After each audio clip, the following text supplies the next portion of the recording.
Won't waste any time. It's 8:36. Let's go to the Buyer's Barricade guest line, where presented by AA Best Bail Bonds is the head coach of the Dallas Cowboys. Coach Brian Schottenheimer joins us on the program. Good morning, Coach. Hey guys, how you doing? Oh, living the dream. It's Tuesday, Wednesday, getting ready for a football game on Thursday. Now it's Friday in your life, right? No, it's Saturday. Saturday They play tomorrow. Yeah, No, baby. it's Saturday. Yes, Saturday. Yeah. It doesn't matter, guys. I don't know what day of the week it is right now anyways. I just kind of, if they tell me, hey, we're going to do a third down day or a red zone day, you're like, okay, good. I know what that is. But yeah, in terms of what day of the week it is, it gets a little confusing when you got 4 games in 17 days. Well, you guys had your first 2-game winning streak with you as the head coach. Now you've got your first 3-game winning streak with you as the head coach. Your chest has to be kind of puffy right now, huh? You feeling good? No, absolutely not. No, absolutely not, man. This is the most humbling business you've ever been a part of, man. And the minute you start puffing that chest out, but it is funny. I did talk to the team about it. I was like, literally, 4 weeks ago, we were the worst team in football. Everybody thinks, oh, these guys suck. And then now I get so many texts from people, oh, you guys are so good. You're amazing.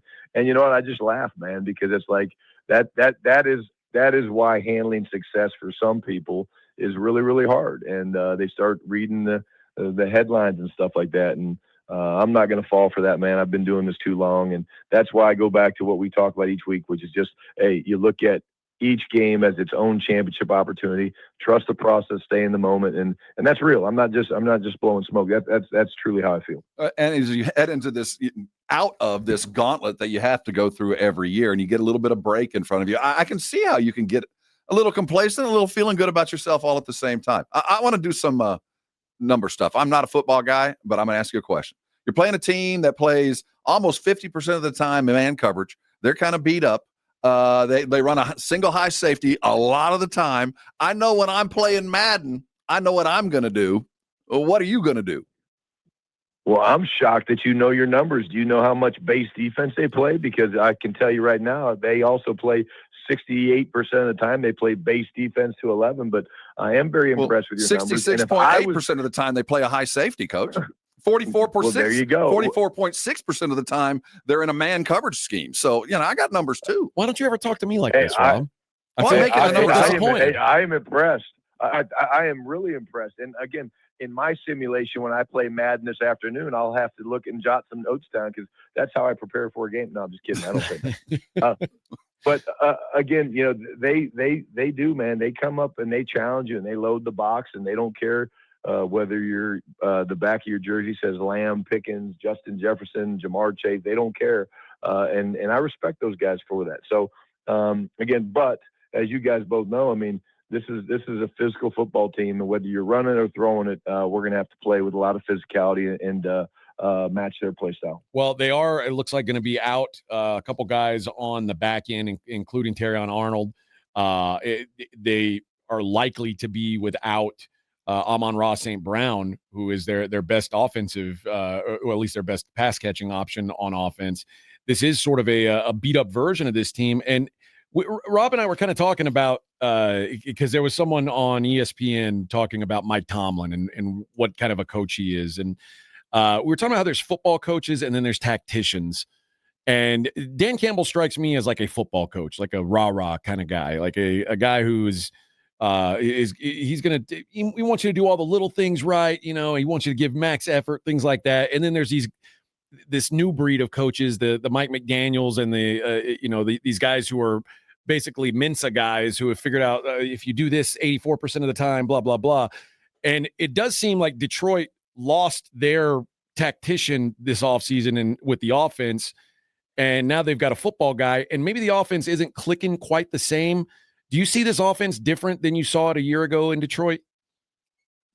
I really don't. I get asked that quite a bit. I really don't. I see an explosive, fast, very quick strike offense because of the speed of Gibbs. And, St. Brown's an incredible player. And but Jameson Williams is another guy that's just got elite speed. And, Jared Goff, I mean, this guy's been playing high-level football for a long time. And I really like the way they play. There's a lot of similarities with how they play offensively in terms of, the play action, passing game, marrying the run game, and playing under center. And Jared Goff, is just a guy. He throws the ball really, really well down the field and in cuts and things like that. But I don't see the offense much different. I will say this, you look at them over the past couple of years, just with Jared being there and whatnot, they've always had the ability to put up a lot of points, and we're going to have to play really, really good defense to try to slow them down. Talking about that offense, the running game, we think of the quick strike and the wide receivers, but the duo that they've got, and it seems like every NFL team dreams of having a pair like that. What is the prep for when you're dealing with two backs that are going to come at you? One does a little bit different. What are the keys that you're looking for, or is it just keep them bottled up and keep them in third and long so we have to worry about it? Well, it does. I mean, each runner is a little different, and each runner actually, there's schemes that they're probably more proficient at than others. A guy like Gibbs, the ability to bounce out and hurt you on the perimeter, which they do a really good job of, is very evident. We need to keep knocking the ball sideways with both, Gibbs and Montgomery. I mean, you need to knock the ball sideways, and quite honestly, our corners and everybody on defense needs to tackle well, because they're going to put themselves with some of their scheme where they put you where the corner, they come down and they'll crack receivers on linebackers or safeties, and the corner's got to do a great job tackling. So this is going to be really the ultimate team defense game where everybody tackles, everybody runs and hits. But I do like that's where we are right now. We're playing with that type of confidence where it's all 11 guys playing the right way, and it's going to require all 11 guys to slow them down. I have all season long been critical of your offensive line, Coach, and in the last couple of weeks, especially the interior guys, Tyler Smith, Cooper Beebe, Tyler Booker, have all done a really good job, and that's going up against two of the best defensive tackles in the league, Jalen Carter and Chris Jones. Tomorrow it's going to be McNeil and DJ Reader, who are two other good defensive tackles. How impressed have you been with the interior of that line? Yeah, I mean, it's awesome that you recognize, number one, the fact that our guys are playing well, because I do believe that's a huge part. I think you talk about Dak's success and our ability to throw the football. It starts with the pass protection piece of it, and he's not getting sacked a whole lot, which is huge. But this unit is deep, and they went out and they invested some money. And McNeil, we learned last year, he kind of wrecked the game last year, against us, and they went and they spent some money to get Reader, and then of course they're made better with having Hutchinson on the outside. But very big front four, very, very physical. But the other thing that's very unique about this defense, guys, is they play a ton of base defense, and so base to 11, it presents different problems for you, and they're really the only team in the league that plays this high percentage of base to 11 on first and second down. And I'm gonna be naive here and explain that base to 11.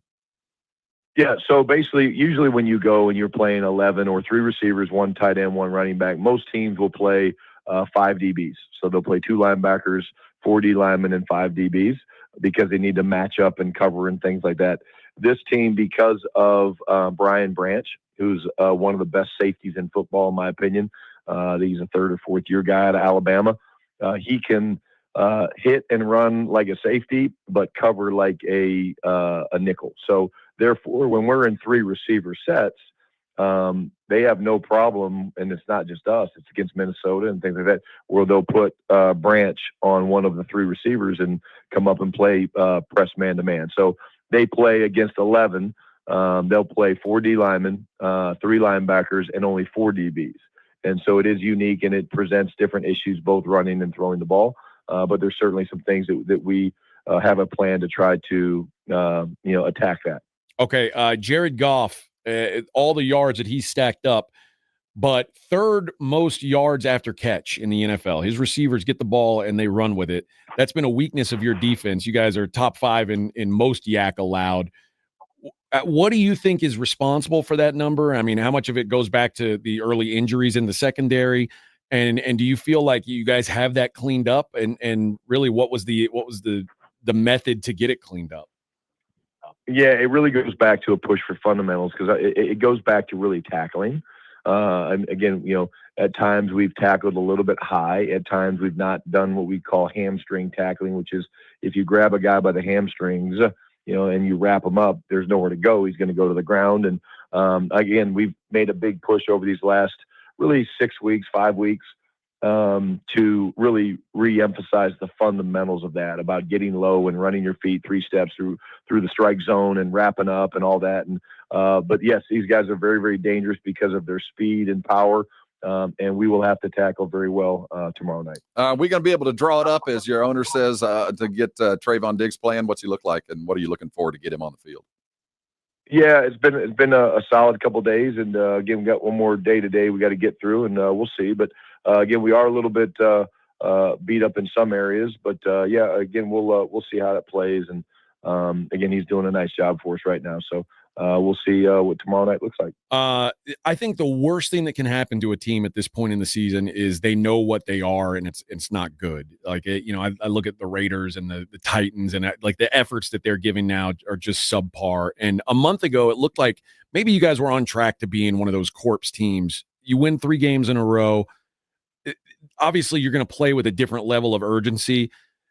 How different is that from the situation the Lions are in, where the Lions looked like a safe team, and they've had a few week run where now suddenly they're fighting for their playoff lives too. So you're both coming from different directions, but kind of meeting at like escalators passing. And you're like, would you rather be in one situation than the other? I mean, obviously it's good to have momentum, but it seems like 2 desperate teams playing tomorrow.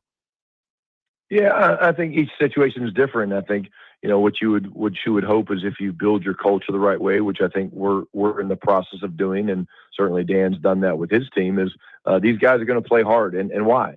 They're going to play hard because, again, we want to win games, number one, but you want to play hard for your brothers. And I think that's an important, part of, again, building your culture. And, people kind of, laugh sometimes, and culture is a word that I agree it's probably overused in some people's worlds, but I think that does matter. And I do think that this is going to be a very competitive game versus 2 really good football teams. We both kind of know what's at stake, and we put ourselves in that position, and we're trying to continue to play well and stack wins. And they're in a very competitive division as well. You talk about the culture, talk about those old heads on defensive line. How much has it meant to have all those new veterans kind of walk in the room in the last couple of weeks? Because, we even see Clowney playing like we had hoped he would. It's really been kind of not a surprise, but certainly a welcome change to have these guys playing as well as they have, right? Well, and they're incredible young men too. So they're playing great football. They're playing with passion and violence, which I think I speak to all the time. That's what you see when you watch our football team play. But yeah, I mean, those guys just give you confidence, man. It's like you walk out there and then you're in pregame warm up and you're watching just the O-line, D-line stuff, and you're going, oh man, Kenny Clark, oh Quinn Williams, oh Clowney, oh Osa. Like, it just gives you confidence as a coach, and I think our guys feed off that. But again, it would not be the same thing if they weren't elite leaders and competitors as well. Coach, last thing before we let you get out of here, the tie back in the Packers game. The deeper you guys get into this thing, the more you start to win, and the more the playoff conversation becomes a real life thing. Do you think that tie at the end of the year is going to help you or hurt you? I have no idea. Again, I think, at the end of the day, the tie is the tie, and I still don't know how to think about it, to be honest with you. But at the end of the day, again, we just got to keep winning games, and if we keep winning games, it won't hurt us, and plan on doing. All right, Coach. It's been a week. Throw out all the Thanksgiving leftovers. I know you're probably hoping to have a little bit more of that, broccoli cheese casserole, whatever. It's past due now. It's a week. That's the time limit. You can't do it anymore. It's not safe. Do I have to throw it out? Because it's a great late night snack. You guys are telling me I probably should throw it out. Throw it out, and do not give turkey bones to your dogs. It's a horrible idea. But keep the pies. What about snakes?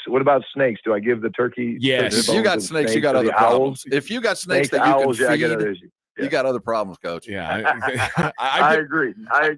I give it all to my possum. That's what I give my leftovers to. There you go. All right, Coach. We appreciate the time, and best of luck tomorrow, and we'll talk to you next week. Good luck. Okay, guys. Thanks.